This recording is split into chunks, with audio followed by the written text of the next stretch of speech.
Hello students, welcome to my channel technical Surendra. तो आज हम लोग करने जा रहे हैं क्वेश्चंस एपी के क्वेश्चंस को। तो ये सारे जो क्वेश्चंस हैं वो अर्थमेटिक प्रोग्रेशंस के हैं और अर्थमेटिक प्रोग्रेशंस के ये सारे क्वेश्चंस आपके class 9th 10th IMO NTSC और सारे competitive exam like olympiad, like school Olympiads, like NTSC, ये सारे आएंगे। इससे आपके बेसिक कंसेप्ट बनेंगे। तो फर्स्ट क्वेश्चन मैं यहाँ पे सॉल्व करने जा रहा हूँ, इसको समझिएगा।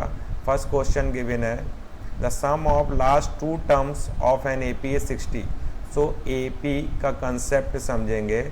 इसमें sum of last two terms given है, sum of last two term बच्चों गिवन है, that value is 60। Okay, first term is 11।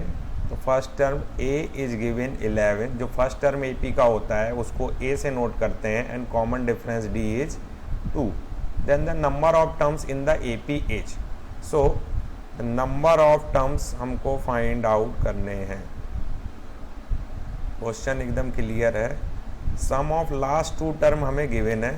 So last two term का जो सम गिवन है that is 60। So AP start from A, second term is a plus d. Okay, if there is total number of n terms, then last term will be a plus n minus 1 into d. अगर इस AP में total n number of terms हैं, then last term will be a plus n minus 1 into d. Okay, last term equal to a plus n minus 1 into d. अगर हम लोग इसमें consider करते हैं total number of terms n है, तो इसलिए सेकेंड लास्ट टर्म इस वाले टर्म में से a plus n minus 1 into D में से अगर हम d को सब्ट्रैक्ट कर दें तो उससे पहले वाला टर्म आ जाएगा, क्योंकि दोनों के बीच का डिफरेंस कितना होगा, स्मॉल d, कॉमन डिफरेंस ही होगा माइनस d। बात समझ रहे हो? मैंने क्या किया, लास्ट वाले टर्म में से एक कॉमन डिफरेंस को सब्ट्रैक्ट कर दिया तो बचेगा second last term, that is equal to, इसको सिंप्लीफाई करते हैं, a प्लस n का d में मल्टीप्लाई होगा एन डी, d का -1 में मल्टीप्लाई होगा minus d and minus d also. तो यहाँ पे आ गई value a plus n d minus 2d। Okay, values put कर देते हैं बच्चों। a की वैल्यू हमें 11 गिवन थी प्लस n, d की वैल्यू हमें 2 गिवन है तो 2n माइनस 2 इंटू डी, 2 2 जा 4, 11 माइनस 4 इज 7 प्लस 2n। तो हमारा जो सेकेंड लास्ट टर्म आया that is 7 plus 2n and last term जो हमारे पास है, लास्ट टर्म जो हमारे पास है that is a plus n minus 1 into D. a की वैल्यू गिवन है ऑलरेडी 11 प्लस n की वैल्यू हमें पता करनी है, d की वैल्यू दैट इज़ 2। सिंप्लीफाई कर लेते हैं, 11 प्लस 2 का मल्टीप्लाई n में तो 2n माइनस 2 का मल्टीप्लाई -1 में दैट इज -2। सो 11 में से 2 सब्ट्रैक्ट हो जाएगा तो यहाँ पे आएगा 9 plus 2n। So this is the last term and this is the second last term. इन दोनों का सम हमें जो गिवन है that is given 60। Then 9 plus 2n, this is the last term, plus 7 plus 2n, this is the second last term. इस sum is given 60। 9 plus 7 बच्चों हो गया 16 प्लस 2n प्लस 2n हो गया 4n, that value is equal to 60। देन 4n equal to 60 minus 16, 10 में से 6 जाएगा 4, 5 में से 1 जाएगा 4, so n value is 44/4। So final answer आ गया 11। So option number C is the correct option. So इस वे में हम लोग क्वेश्चंस को सॉल्व करने वाले हैं। ये बहुत ही बेसिक्स क्वेश्चंस था। एक एक चीज़ आपको क्लियर होनी चाहिए कि sum of last two term given है। अगर हमारे पास लास्ट टर्म है उसमें से कॉमन डिफरेंस d को सब्ट्रैक्ट कर देंगे तो उससे सेकेंड लास्ट टर्म आ जाएगा। सेकेंड लास्ट टर्म में से कॉमन डिफरेंस d को सब्ट्रैक्ट कर देंगे तो थर्ड लास्ट टर्म आ जाएगा। और हम लोग इसको और एक मेथड से कर सकते थे, last term equal to, formula था हमारे पास L equal to a plus n minus 1 into d. Second last term होगा n minus one term. Last term अगर nth टर्म है तो सेकेंड लास्ट हो जाएगा n minus one term.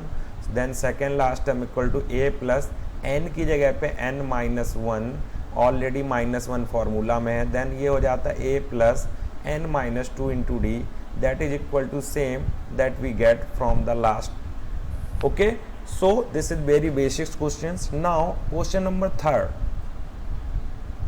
Question number third is very important question. Here, question in the arithmetic sequence.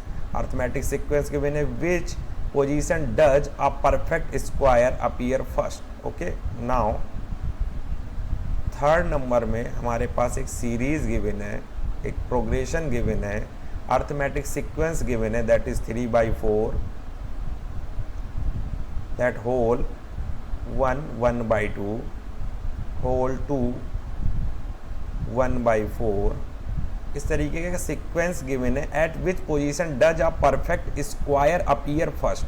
Okay, so let at nth position, let nth position हमने consider किया बच्चों की nth position पे a perfect square appear first. सबसे पहले nth position पे एक appear first, nth position पे जो परफेक्ट स्क्वायर आएगा वो परफेक्ट आएगा, यानी यहाँ मतलब nth पोजीशन पे जो हमारा नंबर आएगा दैट इज परफेक्ट स्क्वायर। सबसे पहली पोजीशन होगी that is nth position.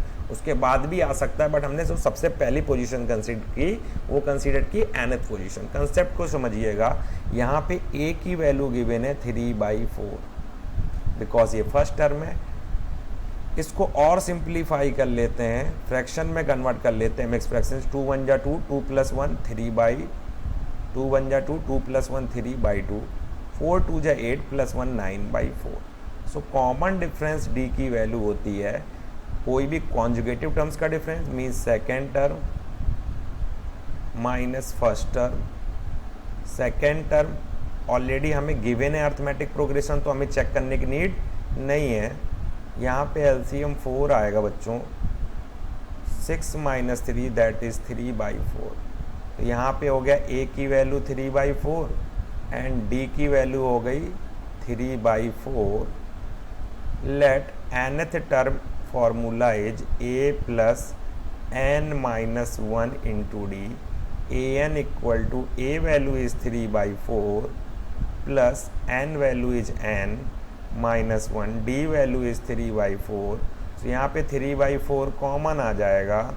Then 1, यहाँ पे 1 3/4 कॉमन, यहाँ पे 1 रिमेन रहेगा plus n minus 1, minus get cancel, the final answer is 3/4n।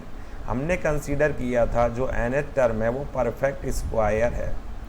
हमने क्या कंसीडर किया था? परफेक्ट स्क्वायर है। अब समझिएगा, ऑप्शंस गिवन है 192, 48, 108, 12। ओके, अब 3/4 को परफेक्ट स्क्वायर होने के लिए यहाँ पे इसके हम लोग अगर फैक्टर करें तो 3 है, यहाँ पे n है, यहाँ पे 2 है एंड 2 है। तो इसको तो बेटा मैं लिख सकता हूँ 3/1, ये 2 एंड n। मुझे यहाँ n की ऐसी वैल्यू पुट करनी है जिससे ये 3 हमारा स्क्वायर बन जाए। तो मैं n का 3 के मल्टीपल में रखूँगा, 3n। अगर मैं n की वैल्यू 3n के मल्टीपल में रखूँ तो ये 3/2 स्क्वायर, यानी ये हो जाएगा 3 square over 2 square into n। अब मैं n की वैल्यू अगर यहाँ पे रखूँगा भी तो मुझे n की वैल्यू ऐसी चाहिए यहाँ पे। यहाँ से क्वेश्चन थोड़ा समझिएगा, जैसे मेरे पास जो ऑप्शन जो मेरे पास हैं वो हैं 192, 108, 48 और 12। तो ऑप्शन पे आ जाते हैं 192, इसके पहले ऑप्शन है 108, 48 और 12, 108, 48 एंड 12। अब जैसे ही मुझे n की वैल्यू यहाँ पे पुट करनी है जिससे ये परफेक्ट स्क्वायर नंबर बन जाए, तो मुझे पहले तो यहाँ पे 3 की नीड होगी 3 का पेयर बनाने के लिए। तो n की वैल्यू 3 के मल्टीपल में रखनी होगी। 3 के मल्टीपल में क्या ये है? बिल्कुल है। 3 के मल्टीपल में ये भी है, 3 के मल्टीपल में ये भी है, 3 के मल्टीपल में ये भी है। ओके, अब सपोज दैट मैंने जो वैल्यू पुट की, सपोज दैट ए ऑप्शन मैंने पुट किया 192, इसको अगर हम देखें 3 इसके फैक्टर करेंगे तो 3 इंटू 3 6 जा 18, 3 4 जा 12, 64 भी परफेक्ट स्क्वायर है और इस 3 का इस 3 से मिलके परफेक्ट स्क्वायर बन जाएगा। तो ए ऑप्शन 192 करेक्ट है। बी ऑप्शन पे आ जाइए, बी ऑप्शन पे 108, इसमें 3 को पहले डिवाइड करेंगे बिकॉज ऑलरेडी 3 पे प्रेजेंट है। 3 3 जा 9, 3 3 जा 9, 3 6 जा 9, 3 6 जा 38, तो 36 6 का स्क्वायर बनेगा तो बी बनेगा 108, एकदम करेक्ट है, ये भी करेक्ट है। सी ऑप्शन पे आ जाओ, अभी क्वेश्चन को समझिएगा, क्वेश्चन कितना अच्छा है। सी ऑप्शन में 48, 16 से डिवाइड करेंगे तो 3 इंटू 16 बनेगा, मीन्स 3 का एक पेयर यहाँ पे मर्ज हो जाएगा और ये 4 का स्क्वायर बनेगा, तो ये भी सही है, ये भी परफेक्ट स्क्वायर है, यानी C option is also correct. अब आ जाओ बच्चों डी ऑप्शन 12 पे, तो 3 इंटू 4, 3 एक मर्ज हो जाएगा, ये 2 का स्क्वायर बनेगा, ये भी एकदम करेक्ट है।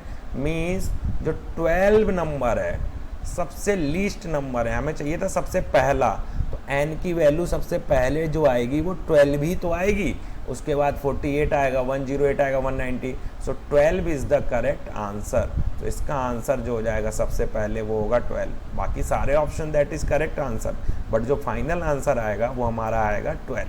तो ये इतने बढ़िया क्वेश्चन हैं, इनको आपको करते रहना है। और अभी मेरे पास टाइम कम है, नेक्स्ट सेशन में मैं ये क्वेश्चंस आपको व्यू किए दे रहा हूँ ताकि आप क्वेश्चंस नोट कर लें, स्क्रीनशॉट ले लें और इनको अटेम्प्ट करें।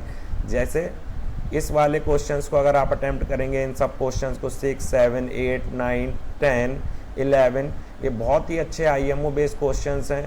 26 27 28, ये सारे क्वेश्चन एक बार अटेम्प्ट करिए और मुझे इनके फाइनल आंसर रेडी रखिए, फिर आप मेरे सॉल्यूशन के साथ नेक्स्ट वीडियोस में मैच कीजिएगा। नेक्स्ट वीडियो का लिंक आपको डिस्क्रिप्शन में मिल जाएगा। ज़्यादा से ज़्यादा वीडियो को शेयर करें, चैनल को सब्सक्राइब कराएं। थैंक्स फॉर वॉचिंग, ताकि मैं वीडियोस को कंटिन्यू कर सकूं। Thanks for watching.